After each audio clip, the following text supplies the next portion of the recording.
ကိုဘာဖြစ်ချင်လဲဆိုတော့မိဘတွေကနားမလည်ပေးကြဘူးသူတို့ဖြစ်စေချင်တာကိုပဲစော့တင်တွန်းပို့နေကြတယ်။ကျောင်းမှာကြတော့လေဆရာတချို့ပတ်စံရှိတဲ့ကလေးတွေကိုပဲမျက်နှာသာပေးတယ်။ငွေချင်းတွေကလည်းကိုကျိုးရှာတာပေါင်းညာစားတွေများတယ်။အခုဆိုကို့ကိုပဲဝိုင်းပြီးအပြစ်တင်နေကြတယ်။မိတ်ဆွေရင်ဖွက်လိုက်စမ်းပါ။မိတ်ဆွေတော်တော်လေးပင်ပန်းနေပြီမှတ်လား။ကျွန်တော်နေထိုင်ရတဲ့ခကြီးကတော်တော်ခက်ခဲလုံးပါတယ်။မိတ်ဆွေတယောက်တည်းဒီလိုခံစားနေရတာမဟုတ်ပါဘူး။ကျွန်တော်ကိုချင်းစားပါတယ်။ကျွန်တော်ရဲ့မိတ်ဆွေတွေထဲမှာအလုပ်လုပ်နေတဲ့သူတွေရှိတယ်။သူတို့ဘာတွေရင်ဆိုင်နေရလဲကျွန်တော်သိတယ်။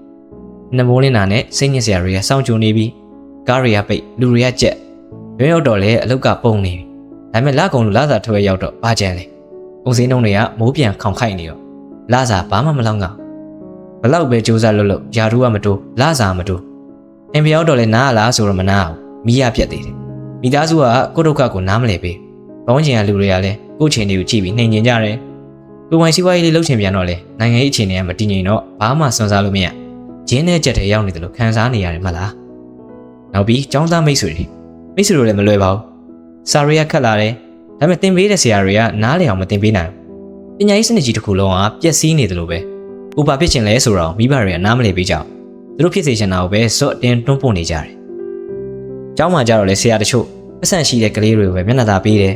ငွေချင်းတွေကလည်းကိုကျိုးရှာတာပေါင်းညာစားတွေများတယ်အခုဆိုကို့ကိုပဲဝိုင်းပြီးအပြစ်တင်နေကြတယ်လူကြီးတွေကလည်းသူတို့ဘာပဲလုပ်လို့သူတို့မှန်တယ်လို့ထင်နေကြတယ်အမေရောက်တော့မိဘတွေကဘာလို့တော့ဒီလိုစူးစမ်းခဲ့တာဆိုပြီးနှိုင်းရှင်ကြပြန်ရောမိရပြတ်တော့စာလုပ်ရတာလည်းအဆင်မပြေ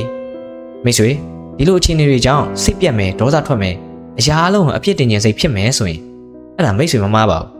ဒီလိုတုံ့ပြန်မိတာသဘာဝကျပါတယ်ဒီလောက် PR တွေကြားထဲမှာဘယ်သူကပြုံးပြောနေနိုင်မှာလဲဒါပေမဲ့မိတ်ဆွေကျွန်တော်တို့ဒီနေရာမှာခဏလောက်ရက်ပြီးစဉ်းစားကြည့်အောင်ပတ်ဝန်းကျင်ကိုစနစ်ကိုသူတစ်ပါးကိုအပြစ်တင်လိုက်တဲ့အခါကိုဘယ်လိုခံစားခဏတာတော့စိတ်သက်သာရသွားတယ်မလားငါမှမဟုတ်ဘူးသူတို့ကြောင့်စနစ်ကြောင့်ငါဒီလိုဖြစ်နေတာလို့တွေးလိုက်ကိုယ့်ကိုတာဝန်ယူရမယ်ဝင်တော့ဝင်ပိုးကြီးပေါ့သွားတယ်လို့ခံစားရတယ်မှတ်အဲ့ဒါဘာကြောင့်လဲသိလားကျွန်တော်တို့ရဲ့ ego အတ္တကြောင့်ပါ Ryan Holiday ရေးထားတဲ့ ego is the enemy ဆိုတဲ့စာအုပ်ထဲရလို့ပဲကျွန်တော်တို့ရဲ့အတ္တကကိုယ့်ကိုအထိခိုက်မခံချင်ပါဘူးကိုကညံ့နဲ့ကိုကမစွမ်းဆောင်နိုင်ဘူးဆိုတာဝန်မခံချင်ပါဘူးဒါကြောင့်အတ္တသူ့ကိုယ်သူကာကွယ်ဖို့အတွက်အလွယ်ကူဆုံးနည်းလမ်းကိုရွေးချယ်လိုက်တယ်အဲ့ဒါကတော့လက်ညှိုးထိုးအပြစ်တင်ခြင်းပါပဲတတိမကောင်းလို့နိုင်ငံရေးမကောင်းလို့ဆရာမကောင်းလို့မိဘမကောင်းလို့ဟုတ်ပါပြီဒါတွေအကုန်မှန်တယ်ပဲထားပါတော့ဒါပေမဲ့မေးစရာမေးခွန်းတစ်ခုရှိလာတယ်အဲ့ဒီအပြစ်တင်နေခြင်းကမိတ်ဆွေရဲ့ဘဝကိုတစ်ဆက်ကလေးလောက်ပဲဖြစ်ဖြစ်တိုးတက်ပြောင်းလဲသွားစေရဲ့လားမိပြတ်တာကိုထိုင်ဆဲနေလို့မိပြန်လာတာကုံစင်းလုံးကြီးတာကိုညှဉ်းညူနေလို့ဈေးကျသွားလားအထီးကိုအပြစ်တင်နေလို့လစာရောတိုးလာမတိုးလာဘူးမိတ်ဆွေကျွန်တော်တို့ကအပြစ်တင်သူဘလိမ်မာအဆင့်မှာပဲရက်နေမယ်ဆိုရင်ဘဝရဲ့သားကောင်ပစ်တင်နေဖြစ်သွားပါပြီ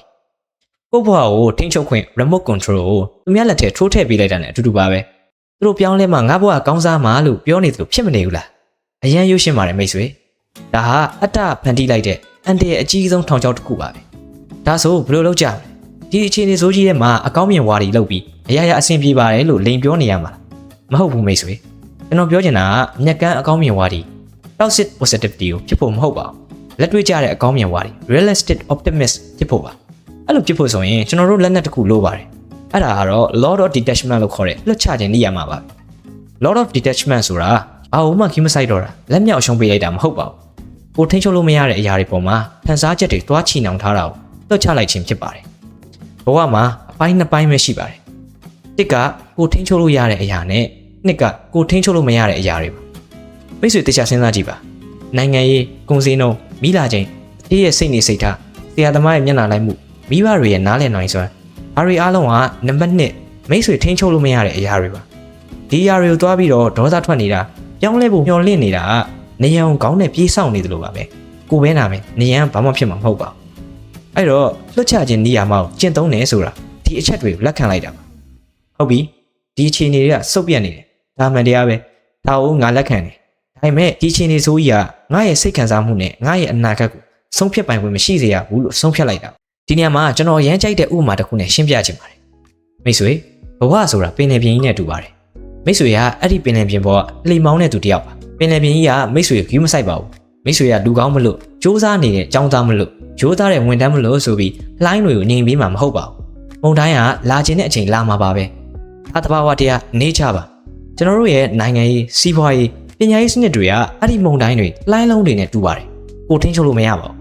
းဒီနေရာမှာ အပြစ်တင်သူဗလိမာကဘာလုပ်မလဲလေရီတိုက်မှုန်တိုင်းနေလာတဲ့အခါကောင်းကင်ကိုကြည့်လက်ကလေးထောင်ပြီးတော့အော်ဟစ်ဆဲဆိုနေမယ်လေကဘာလို့ဒီဘက်ကိုတိုက်နေရလဲငါသွားကျင်တာဟိုဘက်ဘာလို့ငါ့အောင်မှဒုက္ခပေးနေရလဲဘာလို့ငါမှဒီလိုတွေဖြစ်နေရ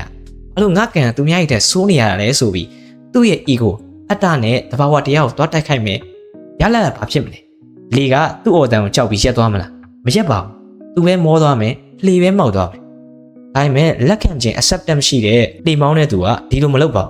းသူကမိုးသားကိုကြည့်မယ်โอเคလေကမြောက်ဘက်ကနေချက်ချင်းတိုက်နေပြီဒါရှိတရားပဲငါလေကိုတားလို့မရဘူးဆိုတော့ချက်ချင်းလက်ခံလိုက်တယ်ဒါပေမဲ့ तू လက်မလျှော့ပါဘူး तू ထိန်းချုပ်လို့ရတဲ့တခုတည်းသောအရာကိုချက်ချင်းလုပ်တယ်အဲ့ဒါလေရဲ့ရွက်ကိုပြောင်းလွှင့်လိုက်တာလေကဒီဘက်တိုက်နေငါရွက်ကိုဒီလိုပြောင်းပြီးတော့လေရဲ့အရှင်ကိုယူပြီးရှေ့ဆက်သွားမယ်လို့ဆုံးဖြတ်တယ်မိတ်ဆွေခေတ်ကာလမကောင်းဘူးစနစ်ကြီးကဆိုးရတယ်ဒါကလေတိုက်နေတာပါပဲဒီလေကိုထိုင်ဆဲနေမလားဒါမှမဟုတ်ဒီလေထဲမှာကိုယ်လေမမောက်အောင်ပြီးတော့ရှေ့ဆက်သွားနိုင်အောင်ကိုယ့်ရဲ့ရွက် scale mindset strategy ကိုပြုပြင်ပြောင်းလဲမလာ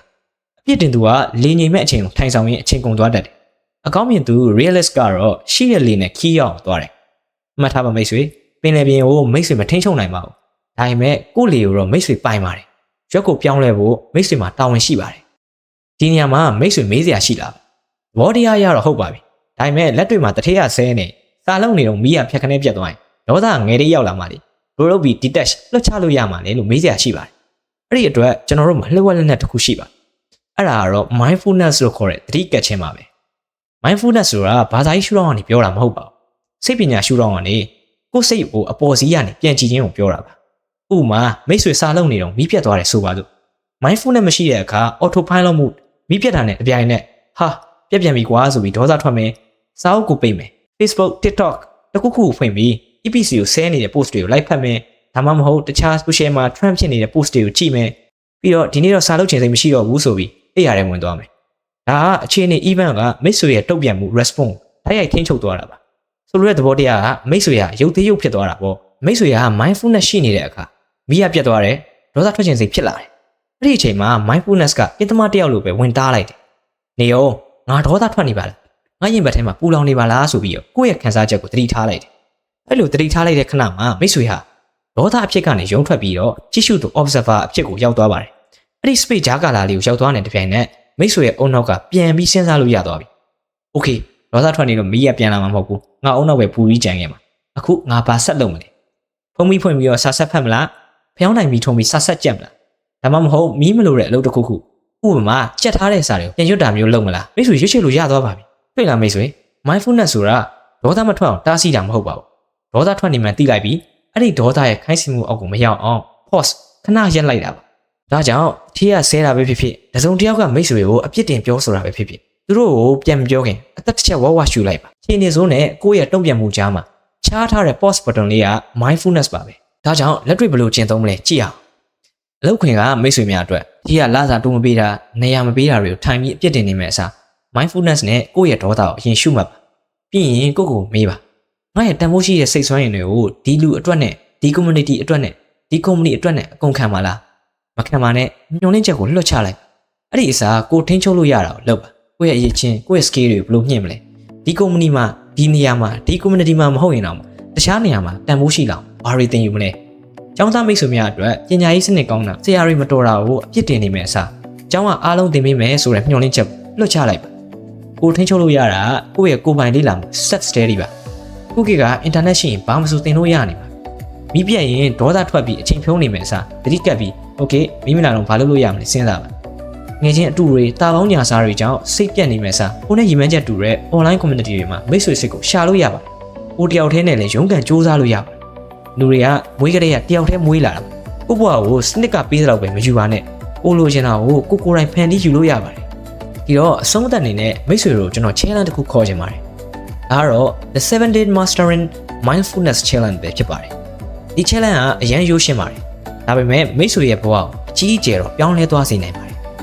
ဘယ်လိုလုပ်ရမလဲဆိုတော့မိတ်ဆွေမှာခံစားချက်ပြင်းပြင်းတစ်ခုပေါ်လာတိုင်းဥပမာဒေါသထွက်တာစိတ်တက်ကြတာဒါမှမဟုတ်အရန်နေအပျော်လွန်ပြီးတော့စိတ်လွတ်သွားတာမျိုးတစ်ခုခုပေါ့အဲ့လိုအရာတွေဖြစ်လာရင်ချက်ချင်းမတုံ့ပြန်ပါနဲ့အောက်ကအဆင့်3ဆင့်ကိုအရင်လုပ်ပါပထမဆုံးအဆင့်ကတော့ခေါင်းခြေထွက်တာပ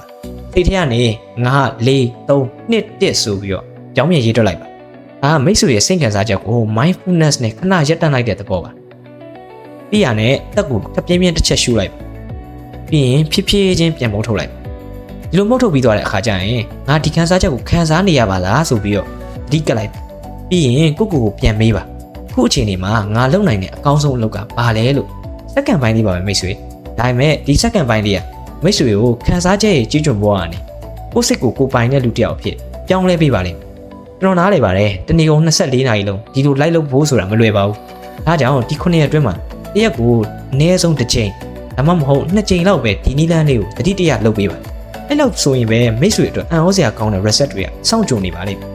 မိတ်ဆွေကတကယ်ပဲတိုးတက်ပြောင်းလဲခြင်းနဲ့သူဆိုရင်ကိုယ်စိတ်ကိုနိုင်မှဖြစ်ပါဒီ challenge ကိုလက်ခံနေဆိုရင် comment မှာကျွန်တော်လုပ်နိုင်ပါတယ်ကျမလုပ်နိုင်ပါတယ်လို့ခုပဲရေးခဲ့ပေးပါဒါဟာဆရာတက်တို့ဂရီပေးတာမဟုတ်ပါဘူးမိတ်ဆွေကိုယ်တိုင်နဲ့ဒီဗီဒီယိုလာကြည့်ကြတဲ့လူတွေရှေ့မှာ public comment မှာလုပ်လိုက်တာပါလူရှိသူရှိမှာဂရီပေးလိုက်ရင်တီအောင်လုပ်ချင်စိတ်ပိုများလာတတ်ပါတယ်မိတ်ဆွေတို့လုပ်နိုင်မှာဆရာတက်တို့ယုံကြည်ပါတယ်ဒီဗီဒီယိုကမိတ်ဆွေတို့အတွက်အသိပညာပူဇော်ရစေတဲ့အကျိုးဖြစ်ထွန်းစေတယ်ဆိုရင်ကျွန်တော်တို့ရဲ့ဆရာတက် channel ကို like နဲ့ subscribe လုပ်ထားဖို့မေ့ပါနဲ့ဦးနော်ကျွန်တော်တို့နောက်ဗီဒီယိုမှာပြန်တွေ့ကြပါမယ်